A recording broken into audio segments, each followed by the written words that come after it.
नमस्कार। हम एक विशेष श्रृंखला के अंतर्गत आपसे बात कर रहे हैं जिसका नाम है लेप्रोस्कोपी ऑपरेशन की बात डॉक्टर विनम्र जैन के साथ।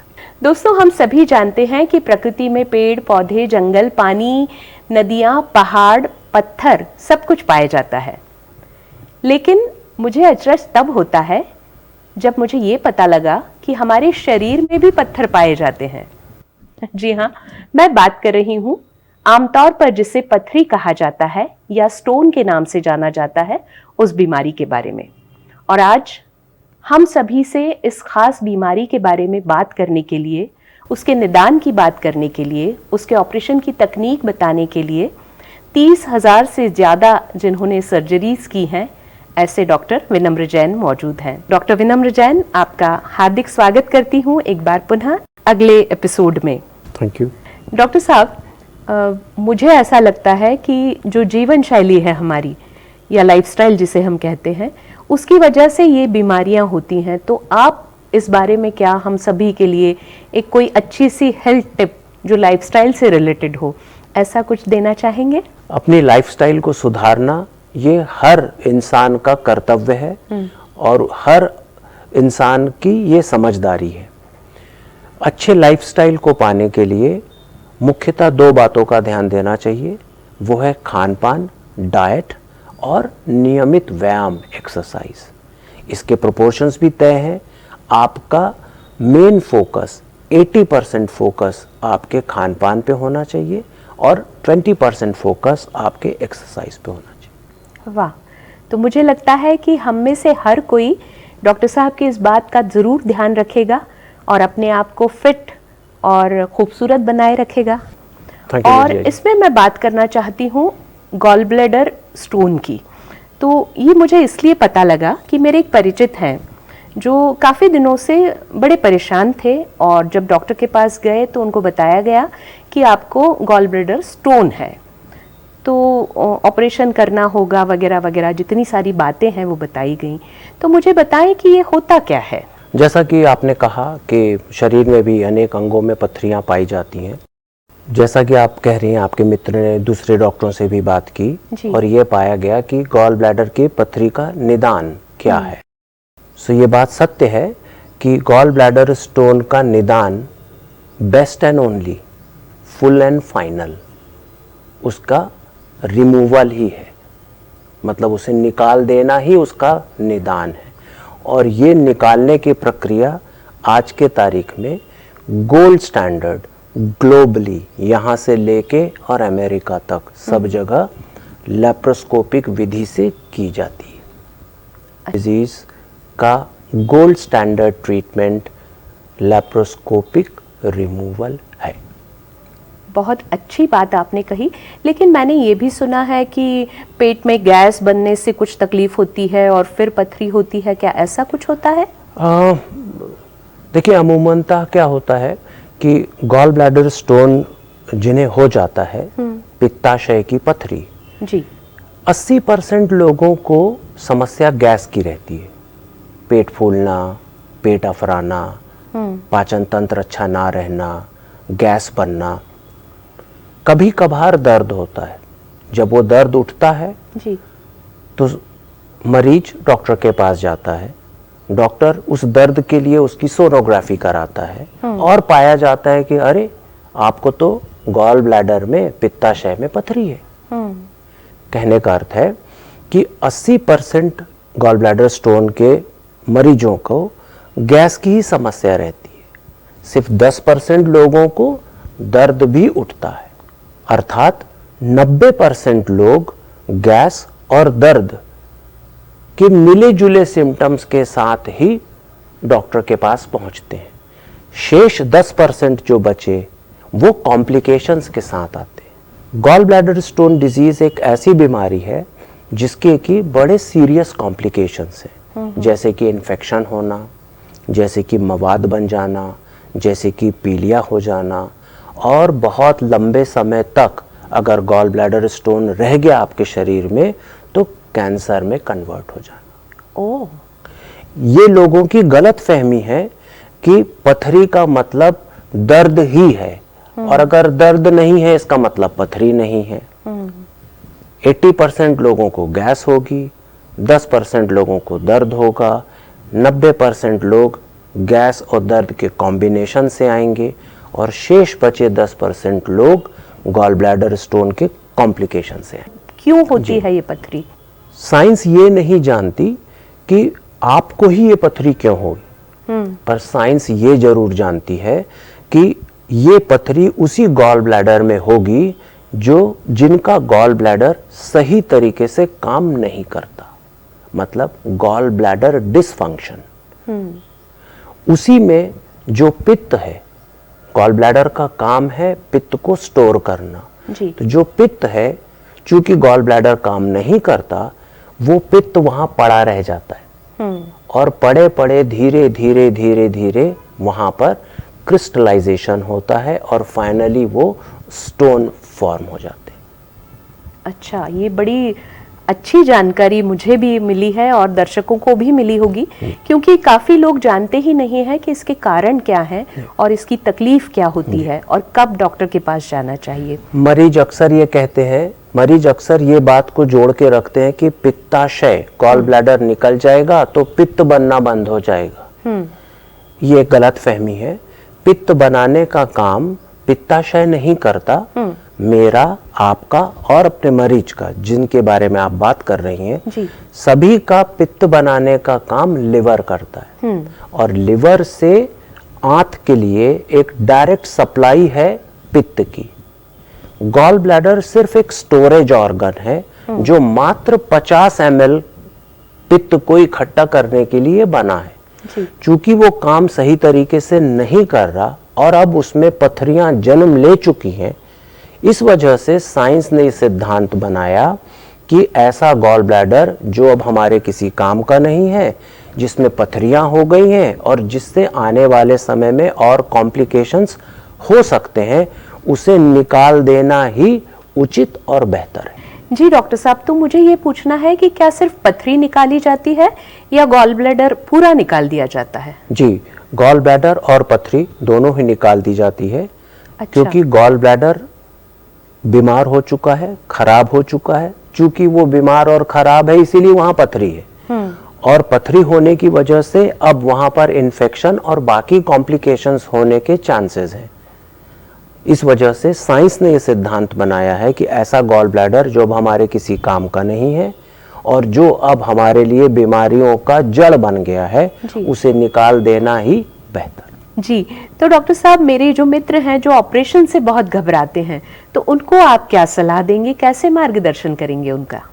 नीरजा जी, जब भी ऑपरेशन की बात आती है, मेरा ही ऑपरेशन क्यों ना हो, घबराहट तो आनी है। अगर कल को मुझे कोई कहे मेरा ऑपरेशन होना है, तो घबराहट तो मुझे भी आएगी। ये एक नेचुरल रिस्पॉन्स है। जी। पॉइंट 1। जनरली मैं अपने मरीजों को जब इस पे और पूछता हूँ कि भाई घबराहट क्यों, डर किस बात का, तो 2 बातें निकल कर आती हैं। पहला, डर दर्द का, कहीं ना कहीं ऑपरेशन और दर्द आपस में जुड़ गए हैं। तो मैं अश्योर करना चाहता हूँ आपके मित्र को कि उन्हें बताइए कि ये जो लेप्रोस्कोपिक टेक्निक है, जिस विधि विधान से, जिस पेशेंट केयर से उसे मैं और मेरी टीम करती है, दर्द होने ही नहीं देंगे। पॉइंट 1। पॉइंट 2, डर अनहोनी का, जी, मौत का। So let us B assured कि ऐसा भी होने नहीं देंगे, क्योंकि वो आपके मित्र का ऑपरेशन मेरे जिंदगी का आखिरी ऑपरेशन नहीं, मुझे अभी बहुत काम करना है। बिल्कुल बिल्कुल, आप सही कह रहे हैं। और इसी बात से मैं ये जानना चाहती हूँ कि अब तक आपने कितने ऑपरेशंस किए हैं ऐसे? जी, ये जो पित्ताशय की पथरी का ऑपरेशन है, इसे लेप्रोस्कोपिक कोलेसिस्टेक्टोमी कहते हैं। जी। टेक्निकल। मैंने हजारों में किए हैं, तकरीबन 10,000 के आसपास। 10,000? जी। तो मेरे मित्र को तो बिना सोचे समझे आपके पास आ जाना चाहिए। टेक्निकली यस, ज़रूर मैं उन्हें बताऊंगी, और मेरे ख्याल से जितने लोग आपको सुन रहे हैं, देख रहे हैं, वो भी निश्चित तौर पर पूरे विश्वास के साथ आपके पास आएंगे, क्योंकि अगर इतना बड़ा अनुभव आपके पास है तो कोई संदेह नहीं कि आपकी सर्जरी बेस्ट ही होगी। जी, और बहुत फास्ट पेशेंट रिकवर करता है। जो एक टिपिकल पेशेंट है, जो फिट पेशेंट है, वो सुबह भर्ती होता है, उसी दिन ऑपरेट होता है और अगले दिन शाम को घर चला जाता है। मतलब एक ही दिन एक रात, हॉस्पिटलाइजेशन, वन नाइट। हाँ, एंड सुबह ऑपरेट होते हैं, शाम के वक्त में बढ़िया बैठकर चाय पीते हुए मिलेंगे आपको। जी। तो डॉक्टर साहब, आपने बता दिया कि गॉल ब्लैडर निकाला जाता है, उसमें पथरी होती, वो भी निकल जाती है, लेकिन मैं देखना चाहती हूँ कि गॉल ब्लैडर है क्या और उसमें कैसी पथरी होती है। क्या आप दिखा सकते हैं कुछ बिल्कुल मुझे? नीरजा जी, और हम लोग रिचुअली हर ऑपरेशन के बाद उसके रिलेटिव्स को बुलाते हैं, देख भाई अपनी अमानत लेता जा। हमारा ये मानना है कि अगर हम सब पथरियां रखने लगे तो हमारे यहाँ खदान हो जाएगी। बिल्कुल। तो हम उसको बढ़िया पैकेट में डाल के, बोतल में भर के, कि भाई ये आपकी अमानत है, हाँ। आपने इसे पाल पोस कर बड़ा किया, अब आप इसे घर ले जाइए। मैं आपको कुछ फोटोग्राफ्स दिखाता हूँ कि गॉल ब्लैडर स्टोन होता क्या है और इसको निकाला कैसे जाता है। जी। ये गॉल ब्लैडर स्टोन्स है, ये एक बड़ा स्टोन है। अच्छा। तो अनेक फॉर्मेशंस गॉल ब्लैडर के हो सकते हैं, कई लोगों को छोटे, कई लोगों को बड़े, कई लोगों को बहुत सारे। और फिर इस तरह से गॉल ब्लैडर और इसके अंदर भरी हुई पथरियों को दूरबीन पद्धति से निकाल लिया जाता है। मेरे लिए भी एक बहुत ही अलग विषय है जिस पर मैं आपसे बात कर रही हूँ डॉक्टर साहब।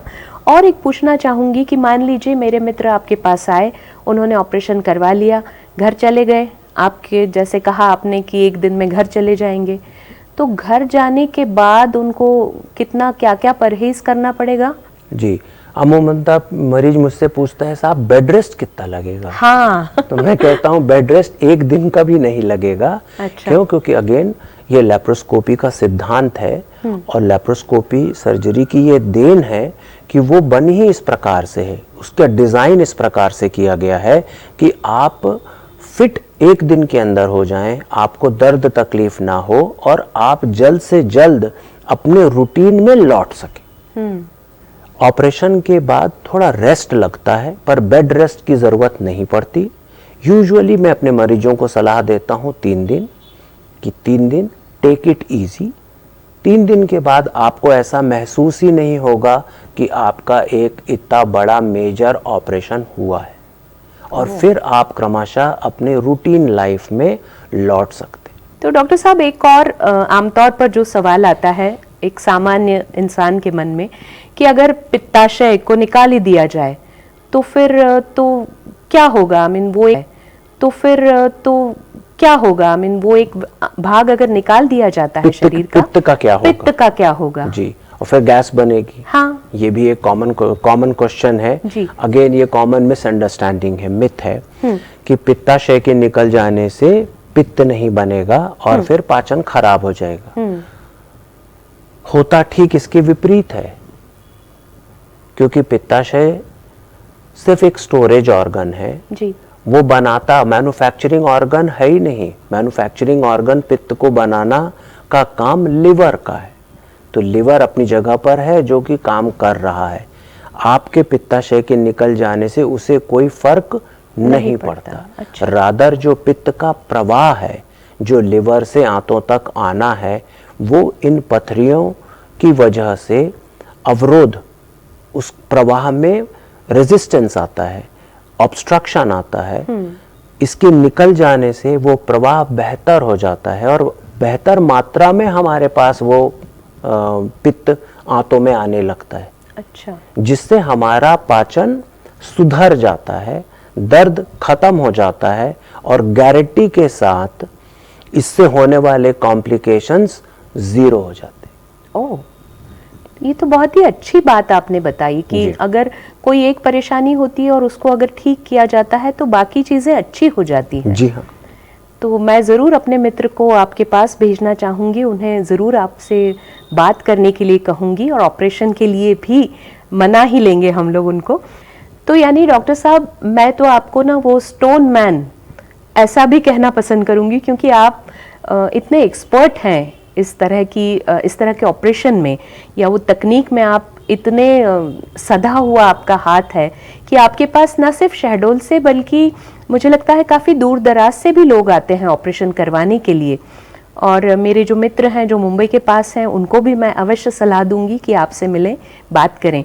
तो अमृता हॉस्पिटल में इस तरह की और क्या सुविधाएं हैं जो खास तौर से इस ऑपरेशन के लिए आप मुहैया कराते हैं? वेल इक्विप्ड हैं हम। ये काम बहुत वॉल्यूम्स हैं हमारे पास, रोज में 2-4 ऑपरेशन रोज के होते हैं।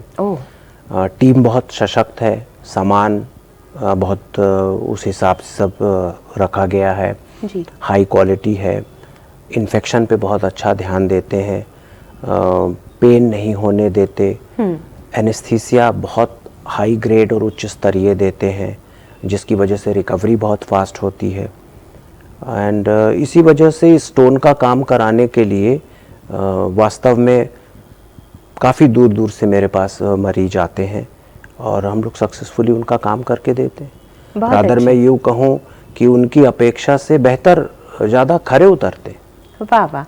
तो डॉक्टर साहब, मैं जानना चाहूँगी ऐसा कोई किस्सा जिसमें आपने कोई बहुत ही मुश्किल सा ऑपरेशन किया हो किसी का? गॉल ब्लैडर के साथ एक किस्सा साझा करना चाहूँगा कि एक महिला थी, यंग फीमेल 35 इयर्स, और उनका वो प्रेग्नेंट थी। और प्रेगनेंसी, प्रेशियस प्रेगनेंसी कहते हैं कि बड़े मिन्नतों से इनफर्टिलिटी के एक्सपर्ट और आईवीएफ से वो प्रेगनेंसी उनको मिली। जी। दुर्भाग्य से उनको गॉल ब्लैडर स्टोन था और उसमें बहुत तीव्र उनको दर्द उठा और सोनोग्राफी में ये पाया गया कि उस गॉल ब्लैडर में इन्फेक्शन हो गया है। अब प्रेगनेंसी में ये लेप्रोस्कोपी की देन है कि प्रेगनेंसी में गॉल ब्लैडर स्टोन की सर्जरी कर पाना, पर उनके लिए ये बहुत निर्णय उनके लिए बहुत कठिन था लेना, क्योंकि अगर इन्फेक्शन बढ़ेगा तो उनकी प्रेगनेंसी पर इसका विपरीत असर पड़ेगा और अबॉर्शन हो सकता है।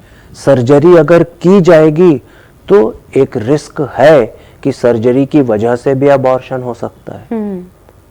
काफ़ी समझाने और हमारे आपस के डिस्कशन, रिस्क बेनिफिट को देखने के बाद उनने ये तय किया और मुझे बहुत खुशी है कि बड़ा सक्सेसफुली हम लोगों ने वो ऑपरेशन किया और उस इन्फेक्टेड गॉल ब्लैडर को निकाल दिया और उनकी प्रेगनेंसी को सेफ रखा।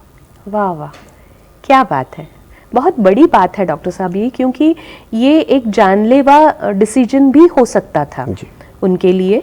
और ऐसा सब कुछ सोचकर और इतने एक्सपर्टीज़ के साथ आपने उसे परफॉर्म किया। ये आपके पास तो लोगों ने आना ही चाहिए।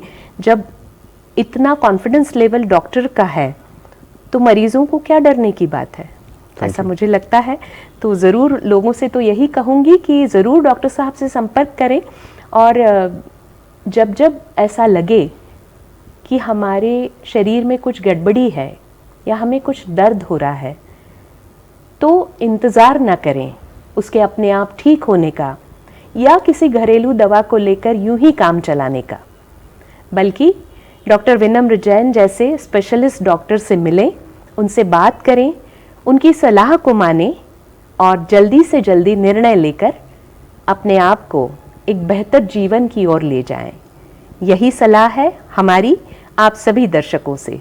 तो आपसे पुनः मुलाकात होगी एक नए विषय के साथ अगले एपिसोड में। तब तक मैं डॉक्टर विनम्र जैन के साथ आप सभी से विदा लेती हूँ। डॉक्टर साहब, एक बार फिर आपका बहुत बहुत शुक्रिया, क्योंकि इतनी सारी बातें आपने हम तक पहुँचाई हैं जो आमतौर पर कोई बता नहीं पाता है, और डॉक्टर्स के पास इतना समय भी नहीं होता है कि इन सारी बातों को विस्तार से बताएं। तो आपने इनकी बहुत अच्छी जानकारी हम तक पहुँचाई, उसके लिए आपका बहुत धन्यवाद।